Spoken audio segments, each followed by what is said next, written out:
Rashford went out raving. Eric Ten Hag was raging. He said, come to the office right now, don't forget to bring your agent. Cause you gotta do some explaining. How you gonna rave on Wednesday, Thursday, but call in sick for training? Now half of the fan base hate him. Rashford went out raving. Eric Ten Hag was raging. He said, come to the office right now, don't forget to bring your agent. Cause you gotta do some explaining. How you gonna rave on Wednesday, Thursday, but call in sick for training? Now half of the fan base hate him. After the crunch talk with the manager, my man seemed happier. He was on his bike like Yamaha when he scored his goal against Wolves. It helped keep man quieter. Don't need no wahala, don't need no drama, mama. Kobbie Mainoo, he couldn't be calmer, mama, when he scored the win and all like woo. Yo, this is the OT99 Banter room where opinions are shared and smoke gets served. Look, we're back again with another show. It feels like it's been a long time. Look, Manchester United, I'm back again. Manchester United are back again. We finally got a dub and I'm happy, man. I'm happy. Look, that I don't even.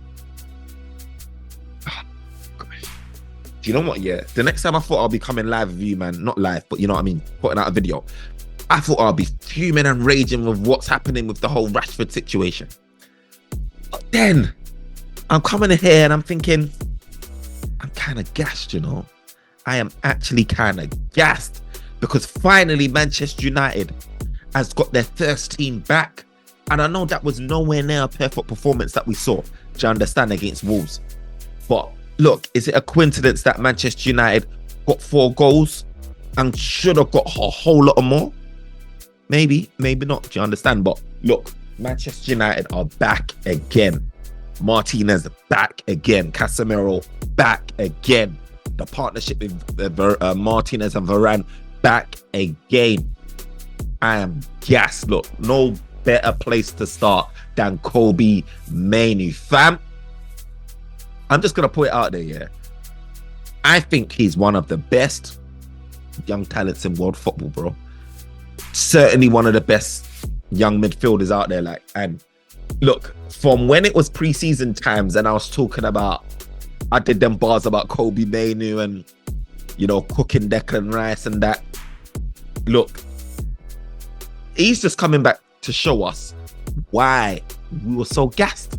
Kobbie Mainoo, the composure that he's showing at the age of 18 is a joke. Bro, did you even see how he celebrated that goal? It was just like, leave me. Let me go and slide and do my thing. Just chill. I was just like, you just scored the 97th minute winner. The crowd is erupting. Man's just like, just calm down. Just chill. I said, hey, Kobbie Mainoo, Ghana, come and collect this guy. If you don't collect this guy, England's gonna come and collect this guy. Bro, England's already done try and collect this guy. This guy, Kobbie, is something else.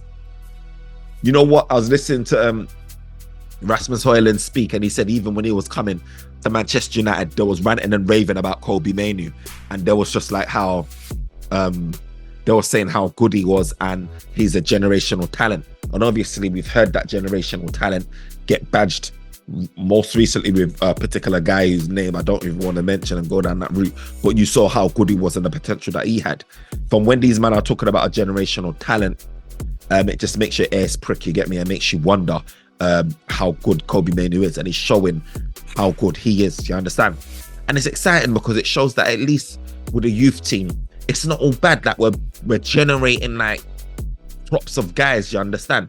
Guys that are getting loaned out, do you know what I mean? Guys that you know, we still have here, like Garnacho. We brought in Rasmus Højlund. Obviously we brought in Garnacho as well. Rasmus Højlund, we got Kobbie Mainoo. You know what I mean? We still got Pelestri that went Granada, sorry. But Ahmad still there trying to, you know, get back into the squad. Like, we've got a good crop of youngsters, you understand? And you can start to see a future there. You can start to see a group of players that, you know, you can nurture, you know, under the right coaches, nurture these guys and help them fulfill their potential. Because Kobbie Mainoo, to do that at the dying minutes of that game was bonkers. He dribbled past a couple players right there. The composure that he used to open up his body and slot that thing with his right foot around the keeper was amazing, bro. Was amazing. Goals like that, you can't replicate those type of moments. It was amazing. That guy had a hell of a game. Do you understand? And look, when obviously Casemiro's back, it makes a massive difference. Like, Casemiro's able to slot back in to that DM role. He allowed Kobbie Mainoo to push forward, but we felt more comfortable because we had guys like Martinez, we had guys like Luke Shaw, and their man back, and Casemiro slots back into the back three as well. Just adds a bit of defensive like security. But I say that loosely because obviously these men have just come back, first of all, and we conceded 3 goals. Like, we switched off. But I do feel like that conceding goals has a lot to do with the tactics that we employ rather than like the personnel per se. Do you understand? Like, I know that Neto did kind of skin like Varane to equalize the game. You get me? Like, he kind of like showed him on his week, kind of moving uncomfortable, you get me? And then, you know, he kind of like wrong-footed Onana and he hit in the near post and that. But overall, man, like, I feel like the personnel was back, which allows guys like Kobbie Mainoo to do his thing. Now, obviously, there's that debate now because to me, Kobbie Mainoo is a complete midfielder. He helps and tracks back, but he can also show his defensive ability. You can also show what he can do going forward as well, and it also helps the game ticking. Do you understand? Like, he can sit as a number 6. He's press resistant. Do you know what I mean? There's one time he's kind of like showed Neto was onto him. He kind of just beat that press and just kept it moving. So he's a really good 6 as well. So for me, it'll be interesting to see like how we utilize Kobbie Mainoo going forward, like long term. But I was happy to see him partnering Casemiro. It was really good to see him, man. And this team, if they could just stay fit, I think our season could start here. Yes, we will have ups and downs. Yes, we'll drop more points and whatever. But I do feel like we can create more now. I do feel like people like Kobbie can have the freedom. Bruno will have even more freedom to do what they need to do to be creating chances. Look how many chances we spammed. Look how many. Rasmus Højlund, you know, forced to save from the Wolves goalkeeper, hit his foot. Do you understand? He could have scored a couple of chances as well. Bruno Fernandes could have got a few chances. He was just spamming chances left, right, and centre. Like, we had opportunities. Header, Casemiro that he put wide. Do you understand? We had plenty of opportunities. This game, if it finished 7-4, I wouldn't be surprised. Do you understand? Like, that's how many chances we had. And Manchester United, the issue what we faced here. So I'll just quickly touch on this quick point before I continue the positive, but I'll just touch on this quick point. The reason why we're struggling with these games, especially even when we got a shooting points. Look, we scored 4 goals, yeah, but I'm talking about how we lacked clinicalness. Like, Manchester United should have put this game to bed in the first half. We're wasting all these opportunities, yeah, riding on, like, I don't know what we thought we are. Like, the 2-0 is always a dodgy scoreline because the longer the game goes on, if you leave them to score a goal, the tails are up, everyone's gassed, the fans, especially away, fans are excited, you're on edge as the team as well, the away team, you're on edge, or even if you're the home team, whatever, you're on edge now because it's 2-1, they got their tails up, they can equalize 2-2, you may have run out of time. Do you understand? And we saw that playing out. And to be honest, when Neto scored and equalized the game, I thought this is typical Man United because I saw that extra time, 9 minutes, and that was a joke, by the way. It should have never been 9 minutes, yeah? It should have never been 9 minutes. But when I saw that, I thought this game is peak. It's over. It's going to happen again. Then men are going to come back and equalize and we're going to drop points. Or they may even go on to win it. And it started replaying itself over and over again. We saw it in Europa League. It just keeps replaying itself.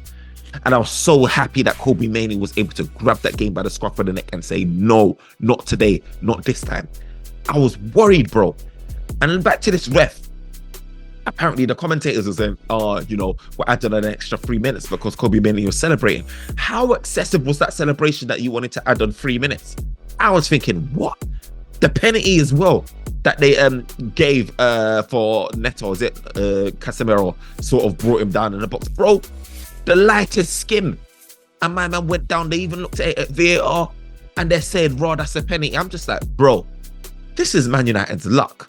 It's like some vendetta against Man United. Every game you give away a penalty and these refs just take their piss with it all the time. I'm just like, this is not gonna go our way, man. But then Kobbie Mainoo shows up. Kobbie Mainoo. And big shout out though to Rashford though, because obviously he's the next big highlight. You know, Rashford, obviously it's all over. If you don't know what's happening with Rashford or what happened with Rashford, you're living under a rock. Rashford obviously went out partying on the Wednesday and Thursday before training. He got pictured in a club with friends and posing with things. He got pictured in the same clothes that he went out with. He reported sick for training. And it's a joke. And obviously he had to be reprimanded. He went to have those crisis talks, or whatever talks you call it, with his agent and Erik ten Hag and some of the board members. And apparently they had a long 2-hour conversation. Issues got discussed and it got squashed. He accepted accountability and then moved on. And I know people are comparing that with the Jadon Sancho thing, but for me, I think the main thing here is Rashford took accountability for his actions. Rashford could have been like, no, I don't like how you are fining me to his wages, or I don't like how you're doing this or doing that. Whatever he thought was a nonsense, he could have took that stance. He took accountability, and to be honest, he had no way out. You understand? And I think that's the difference. Wherever way you slice and dice it, to Erik ten Hag and the board members, they saw that action as something that they would accept. They drew a line under it and they moved forward. For me personally, I thought that, you know, he's done issues like that this season already. He's held to a higher standard, like it or not. He's the face of Manchester United. He's one of the biggest earners, if not the biggest earner at Manchester United. He's going to be judged differently. He's not the captain, but technically, like, he's the face of Man United. And therefore, you can't be, if he's setting a standard going out like that before training, then anyone can do that. Garnacho and Kobbie Mainoo and all of these guys will go and do that. Do you understand? You heard Kobbie Mainoo saying, oh, I look up to guys like Bruno Fernandes. He could equally be looking up to someone like Rashford. But if Rashford's moving like that, he's going to soon be saying, oh, get me a VIP ticket, get me a VIP pass. Not that Kobbie Mainoo will need one, but you catch my drift. And he'll be going partying, and then we just lose that culture, lose that discipline. And he needs to be judged accordingly. So for me to see Rashford, only miss one game, I was kind of like, I thought we would have a stronger punishment, to be honest. I really did think he would have a stronger punishment. And you know what? A lot of fans are open to the idea of him leaving. Even before this, fans are open to the idea of him being shipped out. A lot more fans feel more solidified of that happening as well. And I can't lie, a lot of PSG came in and said, you know what, here's 70 million. You have to consider it. Before, I was thinking skeptical 50-50 because I wasn't sure that Erik ten Hag was going to spend that money appropriately. You get me? Yes, Martinez is a good signing. Yes, Casemiro, who apparently wasn't even really Erik ten Hag's signing anyway, is doing well. But you have to question like the other signings. You have to question and think like, are they really? Do you know what I mean? Rasmus Højlund's coming good, to be fair. I must say that. But it just feels like too many of our signings since Sir Alex Ferguson. I don't want to put too much pressure on Erik ten Hag, but I know that Erik ten Hag likes to stick to players he knows on the Dutch league. It's well documented and known. But it just like seems since Alex Ferguson left, it don't feel like any signings that we've made has worked out for like the long term. Do you understand? Like for like where you see a future, other than like Martinez and that. Delow's still playing, I guess. But there's, again, he's still like, there's not a unified agreement that, yes, this one players are done and he's here for the future that we signed post-Earlis. There's question marks on each of the players. Yeah, he's doing all right, but there's question marks on them. And that's what I want. I want like unified, like, you know, people saying, yes, that's that guy. The fan base is unified and yet he's our future. He's gonna be with us for the next 5, 6, 7 years and he's a solid signing. And I think Martinez is probably the only guy that I can say, yeah, for the future. Yeah, we signed good guys like Casemiro and stuff like that, or you know, but you know, a lot of these guys are like gonna be with us for like a couple of years and then gone. So, you know what I mean? I didn't trust Erik ten Hag to be selling Rashford, using that money and spending it on someone that, you know, another Anthony. I just weren't feeling it. You know, he's linked to Brian Brobby as well. I just don't know if he'll work out. He's another guy that he's seen and been with, you know, Erik ten Hag coach. I just don't trust him and his scouting network. Obviously, we're bringing in Bereda and all of these guys. Director of football hopefully comes in for February, fingers crossed, and all of these guys. Hopefully they can support, you know, whether it's Erik ten Hag at the moment or the new manager, to identify hidden gems, talent, where we're not splurging out super mega bucks and we're not paying his well silly wages. You understand? So hopefully, you know, that works out. Look, Rasmus Højlund, man, big him up, man. He's coming into his own. He's been grinding. Do you know what I mean? And that's the thing with Rasmus Højlund. You just need to find that guy because he makes some really intellectual runs in the box. His movement in the box is really good. We just need to be whipping it. Look, this was simple thing. Rashford found Luke Shaw, who was making an overlapping run. As soon as Rashford got that ball, Luke Shaw was on his back. He knew exactly what to do, made that overlapping run. Rashford fed Shaw. Shaw whips in that ball. And yeah, it was a bit scruffy, but Rasmus Højlund was there to disrupt the defense, disrupt the goal, and the ball ended up coming off him and going into the goal. We need to see more of that. We need to see more of that. He got a nice assist as well. Rasmus Højlund, where he laid it off for Rashford, who took it nicely first time. Look, this is Rasmus Højlund showing that, yeah, I've got a bit more about me. He's getting his goals up now. He's getting his assists up now in all competitions. That's what we wanted to see. Look, when we first signed Rasmus Højlund, I was thinking, you know what? Based on what he done at his previous club, I was thinking, you know what? He's probably going to get like 12, 15 goals max or something along those lines in all competitions. He's well en route to do that. Do you understand? And I thought he'll be getting those numbers because we're going to have a main. He's not going to play that much. He's going to be in and out, and we're going to have a main striker. But, you know, Rashford has been... Rasmus has been dipped in the deep end, and he's now starting to swim, hopefully. Do you know what I mean? So hopefully we have more performances like this, man, where we're just, that transition football is just potent. If that's what we're going to be playing, it needs to be potent. You understand? And let's not get it twisted. Wolves missed some chances as well. Do you understand? And you know, opposition where they're a bit more clinical, you know, and Ivan Toney at the end of some of those chances, we could be talking about a different result. Do you understand? But luckily enough, you know, they weren't as clinical as they could have been. Do you know what I mean? And we're in a position where we was able to still get something away from that game and win 3 points. And I must tell you, look, if we didn't win that game, I don't even know where we would have been in that table, because teams in and around us were winning their games. I know West Ham dropped points, which is good, but we're still a couple of points behind them. Do you understand? I think we're like 7th or something like that. But if we lost that game, we probably would have been like 10th or 11th. It wouldn't have been looking good, bruv. So it was good that we got that victory, do you understand? And we just need to keep it moving on to the next one. And I just really hope that these players stay fit. But it was a concern as well, like when Martinez went off, because I didn't see it personally, but I've been seeing the rumours circling around that he had an ice pack on his leg. And that's worrying, because he's missed like the whole season thus far. And it just raises the question, like, did he get rushed back? Or do you know what I mean? Like, was he fit, or was he supposed to play a certain X number of minutes and he exceeded that, and it aggravated this sort of swelling or whatever it is that was happening with Martinez? I ain't heard nothing on it in terms of what the issue is, but I just hope that I don't want him to come back for a game and then we lose him again. He needs to be here long term, so we really need to manage these guys' game time until we 100% know that these men are ready. Yes, we want Martinez to be back, and we missed him. Those goal line clearances that he was making, I was just like, only Martinez.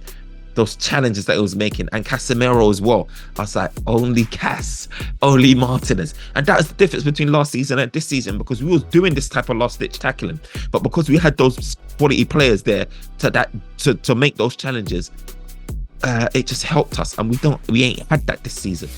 We ain't had that extra bit of quality to get us out of trouble. Do you understand? Relieve the pressure of Onana a bit. And that's what we're going to have, hopefully, going forward. You know what I mean?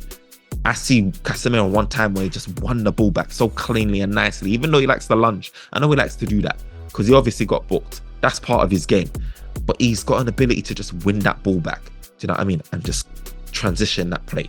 Martinez as well, so front forward thinking, wins that ball back, continues that play. Do you understand? It's got a pass on him. And I like that, man. And we missed them severely, bro. We missed these guys severely. So I'm glad that these men are back in the starting fold. Anthony, look, this guy lost the ball on the edge of the opposition's box, man. It set off a counter-attack, man, which led to their equaliser. What's going on with Anthony, bro? You're brought on because of your work ethic to try and shore up the game. You saw Eric Ten Hag trying to bring on Scott McTominay, trying to bring on Maguire, trying to bring on Evans, like all of these guys to shut up shop, and you're just there giving away the ball. Like, Anthony, what are you playing at? What are you playing at? I just don't get Anthony, man. Like, I think we just have to cut our losses and keep it moving. He is just dead food. But Eric Ten Hag, man, I have to say, man, that Eric Ten Hag was moving kind of mad still. When he took off Cass, I was worried, but I understood that this guy's fresh from injury. I get it. But when he brought in Scott McTominay, I was worried. I was thinking this midfield is not going to be as solid, especially as we were doing a 4-1-4 whatever formation. I was thinking Scott McTominay is just going to bomb forward, probably leave. I don't know, whoever by themselves. We're stressed. Scott McTominay into the impact header. I was thinking, raw. So this is Eric Ten Hag of last season where he makes those subs and he gets it right. I'm thinking, raw. So you got your mojo back, yeah? You got your mojo back. But look, it was a rocky game. It was a really, really rocky game. So look, but my biggest gripe with Eric Ten Hag, and you know, you would have heard most people say this as well, is the fact that, look, this is 87th, 89th minute, whatever it is, ending of the game. We have a corner and you're committing so many bodies forward. Like, to the point where the Wolves are able to counter attack us and score. Look, for me, you should be shoring up that. You should be leaving couple man up, rest behind. Like, what is it on? What is this obsession with the overload, especially at a time like that? Now, is it the players or is it the manager? Because if it's the players, yeah, the manager ain't doing enough from the sidelines. Just imagine if it was Pep or Klopp's team. The amount of orders, they'll be going ballistic on the sideline, saying, get their hell back, screaming and shouting, dashing bottles, phlegm coming out there after the whole works, making sure that the message gets across to these players to get back. Erik ten Hag clearly must be telling these guys, do your thing. That's part of the tactics, because there was no urgency for him to tell these men to come back. And even if it's, you know what I mean? Like, an in-game management, even if it's your tactics, common sense should tell you, this late in the game, don't commit those many people up forward, because you may need to defend a counter-attack. And we know that Wolves has got some pacey wingers as well, in Neto and Podence as well. I know that Podence weren't about, but you know what I mean? They got pacey forwards as well, Cunha and that, where they're really good on the counter as well. You need to keep that in mind. And we suffered for that. And the thing is, I don't know if we learn properly, because I remember that game. I can't remember what game it is, where Rashford was left like trekking back, and you're just like, oh, and he got burned. And I was just thinking, like, what is this? Like, why don't we learn our lessons? Yeah, I mean, it's not just about throwing on defenders. Like, if you manage the game well, you won't need to be worried all the time about flinging on 5 defenders, 6 defenders to manage at your game. You just bring these guys back, tell them, you know what I mean? Run the ball to the corner if you need to rinse out time, you know, like, tell these guys positionally to just be in position and make it make sense. You understand? We had a bit more structure today, don't get me wrong, but that was my biggest gripe with Erik ten Hag. And he would have been on the end of some mad media criticism, yeah, if we dropped points or lost that game after that decision that he chose with the corner kick thing. It was mad. So luckily for him, Kobbie Mainoo spared his blushes, because Kobbie Mainoo is a generational talent. Kobbie Mainoo is different gravy. That guy is different gravy. We have found our very own Jude Bellingham. Yes, I said it. Young Seedorf, young Pogba, just better, obviously. Young Jude Bellingham, that's what we got. All rounder. Don't act me. You understand? Look, Manchester United's back on the rise, man. I'm gassed. I'm glad all the Manchester United fans have something positive to talk about. Guys, let me know who your man of the match was. Me, I'm giving it to Kobbie Mainoo. I don't care. I know Rasmus Højlund got a goal and assist, but you know, he was in the right place, right time. It wasn't a clean finish, Rasmus Højlund's goal, and he did make an assist. But Kobbie Mainoo, what he did, man, I'm giving it to him. I don't give a us. Kobbie Mainoo, man of the match. Let me know who your man of the match was. Let me know who you thought, you know, deserved it. Your honourable shout-outs. Let me know where you think, you know, we're gonna finish now that we got our full squad back. Does our season start now? Let me know your thoughts and comments, man. Remember to like, comment, and subscribe. Share this vid, man. Let me know. Until next time. Peace.